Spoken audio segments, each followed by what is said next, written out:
As Henry Ford said, when everything seems to be going against you, remember that the airplane takes off against the wind, not with it. And the reason this is so important to understand is that inevitably there are going to be times in your life where it literally seems like the world is coming after you. And in those moments, if rather than panic, if rather than letting your mind run away from you, rather than getting bitter or angry or frustrated, if you remember in those times that forcing yourself to push through it, forcing yourself to find the opportunity, forcing yourself to find the lesson in that, is going to be the very thing that gives you lift. It's actually constraints. It's having restrictions. It's having difficult times. Those are the things that allow people to really find and tap into the thing that's going to allow them to achieve what they want to achieve, because it's going to push you. And I know that's never fun. That's not what anybody wants to hear. But the reality is, if you want to achieve something great in your life, you've got to be going into the hard places. You've got to be facing down the difficult things. You've got to be going down that road that is intrinsically difficult. It's untamed. It's wild. And in that sense that it's coming after you, in that sense that you've entered truly hostile territory, in that is the very thing that's going to lift you up and allow you to do what other people haven't done. That's exactly why the terrain seems hostile. That's exactly why it seems like things are crashing down around you. Because you ventured into the unknown. But it's only in the unknown that you're going to be able to find yourself. It's only in the unknown that you're going to be able to accomplish something that other people think is impossible. Because they only think it's impossible because no one's ever done it. And as Tullius Cicero said, whatever you do, do with all your might. So as you go into this wilderness of the untamed, as you venture into this dangerous territory, go like a bat out of hell. Go like you've got something to prove. Go with a chip on your shoulder. Go knowing that you're going to face danger. Go knowing that you're going to have to stand up for yourself and you're going to have to fight for what you believe. Go knowing that you've got to get stronger. Go knowing that right now, you're not the person you need to be in order to be successful. Go now knowing that failure is guaranteed. Go now knowing that in that failure you will learn what you need. And by being willing to face that failure and being willing to learn from that and putting all of your energy into getting better, into taking responsibility, into focusing who you want to become, in looking at only where you want to go, in doing that you get the lift that you need in order to soar above what everybody else is willing to do. But you've got to do it with everything you've got. Anything less is guaranteed failure. As Thomas Jefferson said, he who knows best knows just how little he knows. And this has been one of the most surreal things about my experience as an entrepreneur, is that the better I get at it, the more that I do, the more I feel lost, the more I feel like there's too much for me to possibly know and understand. And in that is my power. That's literally the source of my power, because I understand that my journey is one of learning. I understand that, as Naval Ravikant said, the genuine love for reading itself, when cultivated, is a superpower. The means of learning are abundant. It's the desire to learn that's scarce. But if you have that desire, if you cultivate that desire to learn, if you accept that you're in this big world that is far too big for you to understand every piece of it, but in recognizing that you don't understand it all and putting yourself on this quest to learn obsessively, to get better, to fall in love with the actual process of gaining knowledge, if you stay hungry for that at all times and you don't calcify your thoughts into dogma, but rather stay fresh, stay naive, stay hungry and foolish to really learn and grow, then you actually obtain power. And this is the part I want people to understand. Look past the words and hear what I'm really saying. As you take on the knowledge, as you're learning one thing after another, those skills have practical application. And it is that practical application, born of understanding how little you really know, that allows you to become far more powerful than the people that think they know. Because when they think they know, they stop growing. When they think they know, they calcify. When they think they know, their thoughts get brittle like bone and break.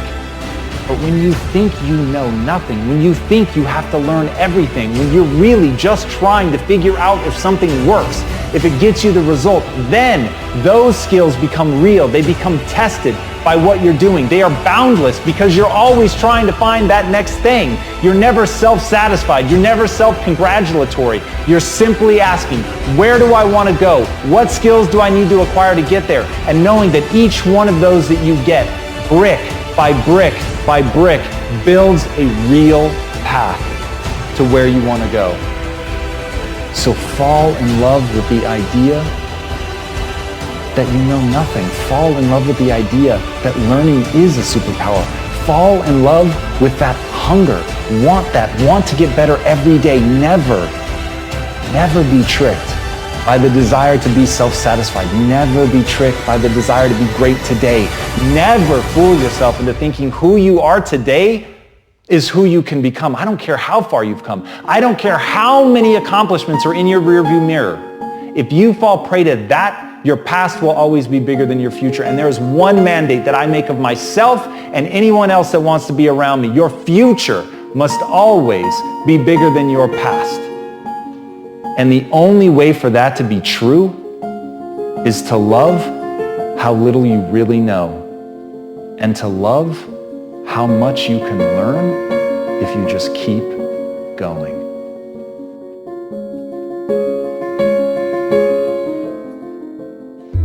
As Oprah Winfrey said, what you dwell on is what you become.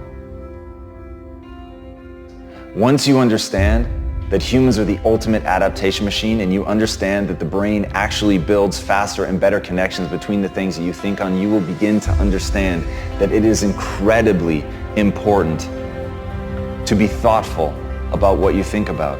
It's incredibly important to pick a direction that you want to grow in, to decide who you want to become, and then make that the center of your focus, your thoughts, your time, your energy. And if you look inward or if you look outward and you don't like what you see, remember what Jim Rohn said. If you don't like how things are, change it. You're not a tree. And that's the beauty. That's the beautiful thing about being a human. We are so plastic and we can change so dramatically. We are so good at adapting that we forget that's literally what we do. But if you can take control of that process, if you can grab a hold of it and make it your own, if you can make it your daily obsession to make the most of your potential, to pick a very specific direction, to pick an end goal, an end state, an end identity, and work your way backwards, find out the steps that you're going to need to take to get there, to execute, and have the willingness to put in the work, to have the willingness to be both the sculptor and the clay, to understand that the suffering that comes with that, of changing yourself, of making yourself into something great, is a suffering well worth it. It's a suffering that you should embrace. It's a suffering that you should run towards, because in that suffering you can become anything you want. So start to dwell on that. Dwell on a vision of you being great. Dwell on a vision of you accomplishing your goals. Dwell on a vision of you having done this amazing thing that you want to do. Dwell on an image of you being willing to sweat and bend yourself in half and break if need to and bleed when necessary to become the vision of yourself you always knew you could become. Dwell on that and nothing can stop you. As Epictetus said, he is a wise man who does not grieve for things which he has not, but rejoices for those which he has. And that's gratitude, isn't it? It's the very base decision that we all have to make. Are you grateful for the things that you have in your life, or are you always wanting more? And trust me, I get it. I understand people that strive for more. I understand people that want something bigger and better. But at the same time, if you allow yourself to only think about what you don't have, to only be striving for something more, that obsession will begin to overtake you. It will begin to corrode you. But ultimately, it's a choice. Ultimately, at any time, right now, in this moment, you can stop and think about what you have. You can put your attention on the things that you're grateful for and watch what it does. Watch what it does in that instance, the way that it changes you, the way that it changes your chemistry, your feelings in a moment can shift from negative and dark to beautiful, with nothing else changing around you, nothing but you deciding that you're going to focus on the things you're grateful for. Nothing but deciding that there are things in your life to be grateful for. And that is a decision. No matter what is happening in your life at any moment, right now, in the depths of a depression, in something going on terribly in your life, you could choose right now to think about the things you're grateful for. The breeze, a smile from somebody kind, a stranger who holds open a door for you, anything. But it's a choice. And as Einstein said, there are only two ways to live your life. One is as though nothing is a miracle. The other is as though everything is a miracle. And what choice are you making? What are you choosing to focus on right now? Do you let gratitude fill you up or not? And here's the critical part, and I want you to listen to this really well. Whatever you decide, whether you decide we live in a world of miracles or whether you decide we live in a world devoid of miracles, you are choosing one thing to the exclusion of the other. And when you focus on something that you're grateful for, when you look at those little moments in your life and choose to see them as grand miracles, even when it is only a gentle hand on your shoulder, even when it's only a kiss from somebody who you've kissed 1,000 times before, even when it is only holding the hand of somebody who needed their hand held, even when it's something that simple,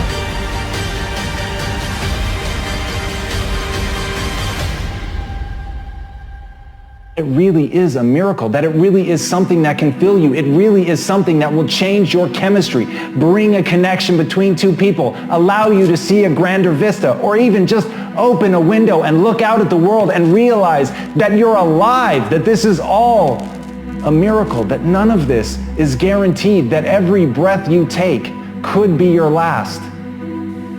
And in that, you can choose to cherish what you have. In that, you can decide to focus on that you have a breath to take. And even when it's something that simple, when you train your mind to do that, when you train yourself to decide to see the beauty in that, then nobody can ever take it away from you.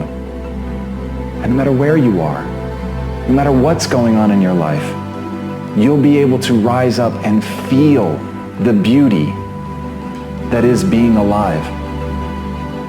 So take a minute at the worst times in your life and focus on the things that you're grateful for.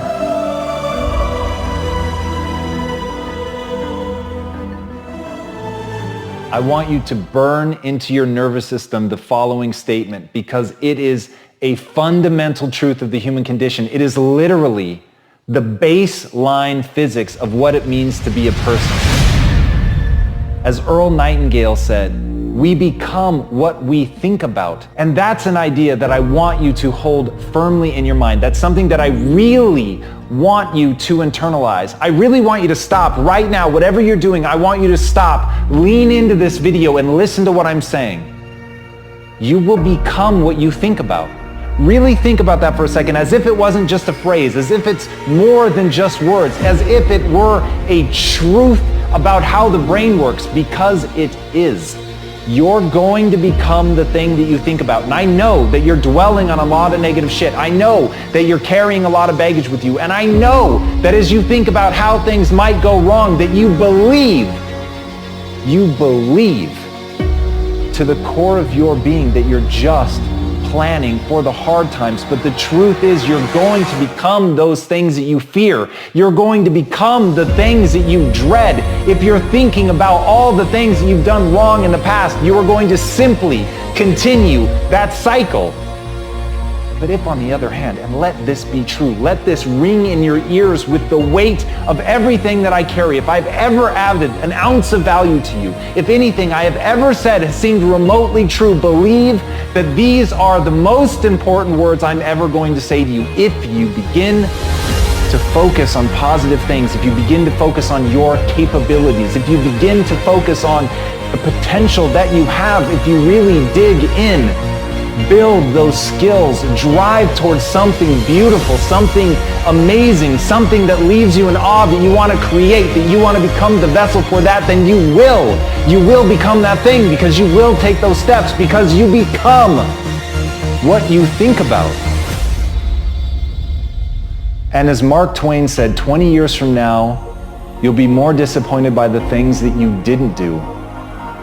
So if you don't take those steps, if you don't focus on those things, if you don't manifest what you want to become, if you don't believe in it, if you don't see how real it could be, if you can't picture the version of yourself that you want to become, and even though people have told you that it's not possible for you, that the things you did in the past are never going to allow you to do that you're not smart enough, if you let that creep into your mind, then that's what's going to happen. But if you can see that vision, if you can allow yourself to believe it, then you're going to take the steps that you need to execute against that. And if you go out there and do those things, you won't regret it, but you will regret it if you don't. So get out right now and build the person you want to be so you can have the life you want to have.